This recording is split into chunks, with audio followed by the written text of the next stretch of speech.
مولانا حسین احمد مدني رحمت الله علیه زموږ د اکابر علماو سره ډېر بهترینه هستی تیر شوی دی، ډېر بهترینه سړی تیر شوی دی. کوم ټیم چې دغه هندوستان او پاکستان چې جلا کېدل، پاکستان چې آزادېدی، پاکستان جوړېدی، نو په هغه ټیم کې زموږ په علماو کې، زموږ په مشرانو کې دوه ګروپه جوړ شو. د بعضې علماو د حدیث کې دغه راځي اختلاف العلماء رحمت، د علماو اختلاف دی هغه رحمت دی، هغه مبغوض نه دی، الله ته خوش دی. د بعضې علماو دا رایه وه چې د پاکستان دی آزاد شي، د بعضې علماو دا رایه وه چې پاکستان دی نه آزادېږي. موږ دې په دا هندوستان کې یو. مولانا حسین احمد مدني رحمت الله علیه هغه په دغه علماو کې چې پاکستان دی نه آزادېږي، دغه رایه وه، سیاسي ذهن یې و دغه سړي. خو بهرحال دغه کم یو ښځې نو د چا ښه خبره وه، دواړه زموږ مشران دي، په هغو باندې مکمل تاریخ کتابونه په دې باندې ډک دي. خو بهرحال هغه خلک چې هغه پاکستان دی آزاد سي، هغه د مولانا یعنی علما نه، د هغه عام خلک چې هغه د حسین احمد مدني رحمه الله د رای خلاف چې عام خلک ملایان نه وغه هغه دغه وکي.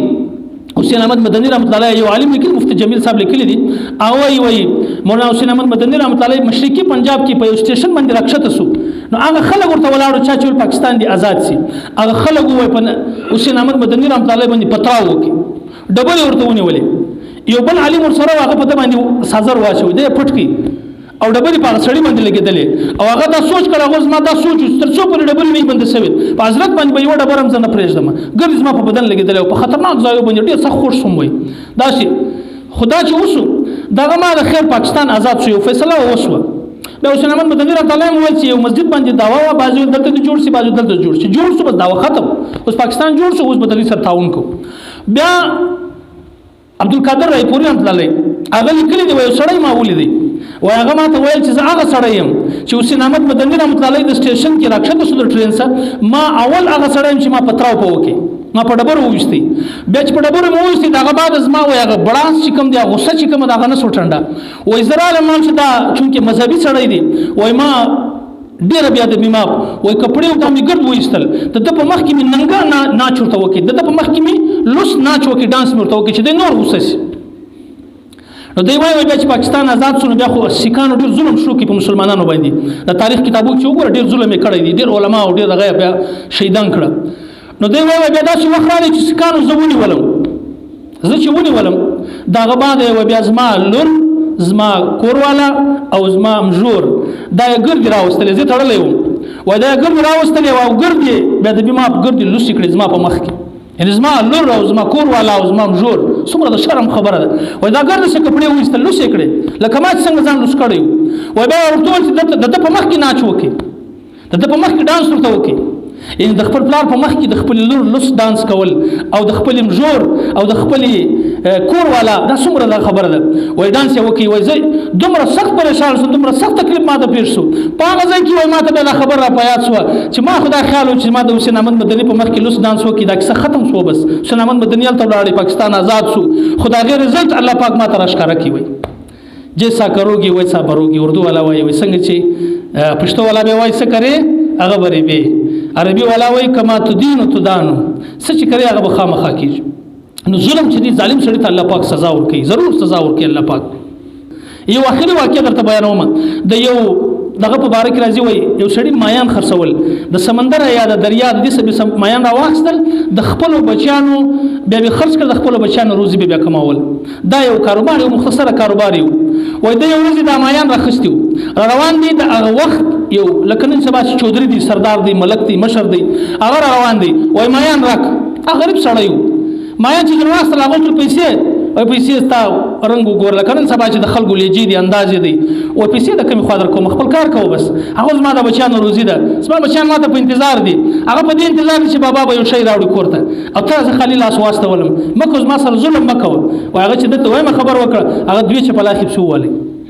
نور یې پسې ظاهر کړي، ډول به صحیح دی، ولاړ سم زما په وس نه دی پوره. دا سړی وایي کور ته راغلی، دا مایان چې راواخیستل، مایان چې کټول، د مایې اغزی چې کوم دی کانټه چې کومه د هغه یې په غټه ګوته باندې جګه سو،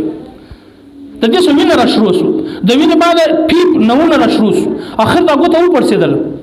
هغه مایان چې ځینې اخیستو په زوره باندې چې حکیمانو ته ورله حکیمان یې راوغوښتل، هغه ستا دغه ګوته چې ده دې زار اخیستې دي، دا ګوته به ته کاټې، اوس په هغه ټیم کې خو دا پرېشنان نه و، نشه مشه نه وه، په دغه یې به ځین کاټوله، وایي دا ګوته به کاټې کړي، دا لاس دې ګرده خرابېږي، وایي ګوتې ور کاټ کړه دې سړي. اوس ته ظلم ته ګوره الله پاک څنګه رزلټ په دنیا کې ورکوي. لسه وخت وتی درد نشو قرار اخر حکیمانو ته چې د لاس په کلای کې کاټ کړه دغه ځکه کاټه مړون چې ورته وایي زموږ په دغه ځای لاس ور کاټ کړي مخته ورته ګوره مخته چې دی دغه نور درد نشو کم اخر حکیمانو فیصله وکړه په داسې انګلی کې دلته دا ځای لاس ور کاټ کړي دا ځای هم لاس ولاړی درد مخته پسې ولاړی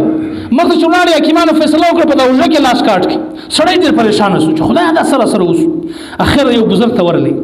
یقینا زه درته د علماو سره محبت ساتئ د الله والاو سره محبت ساتئ هر ځای کې به الله پاک هغه په کار درولي په دنیا کې په آخرت کې وایي هغه ورته چې دا ولې د ګوته خوښ شو مین شی ور وشوي هغه مین شی ستا د ګوته خوښ په چیز باندې شو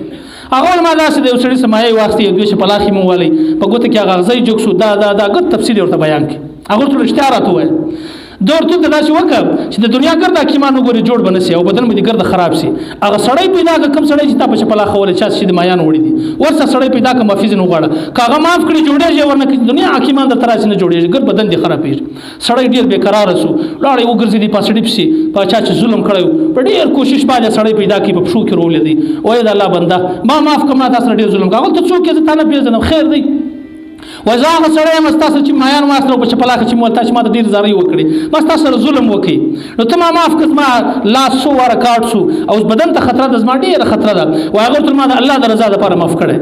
وایي چا پوښتنه ځینې وکړه دا سړي چې تا څه ورته وویل چې ته چپلاخې درکړې د ده په باره کې تا څه وویل وایي ما دا الله ته دا فریاد وکړي چې الله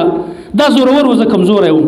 زما چې مایان واخیستل زما بچیان منن په ژړا باندې بدېږي او زه به دغه خالي لاس کور ته روان یم زما سره ظلم وشو الله زه خو کمزوری یم ته خو نه یې کمزوری دا زما بدله ته ځینې واخله دا طاقتور و په ما خپل طاقت استعمال کوي زما د بچیانو روزي زما د لاس څخه پورته کړه ای الله بس ته له ده څه بدله واخله وایي الله پاک داسې خطرناکه بدله ځینې واخیست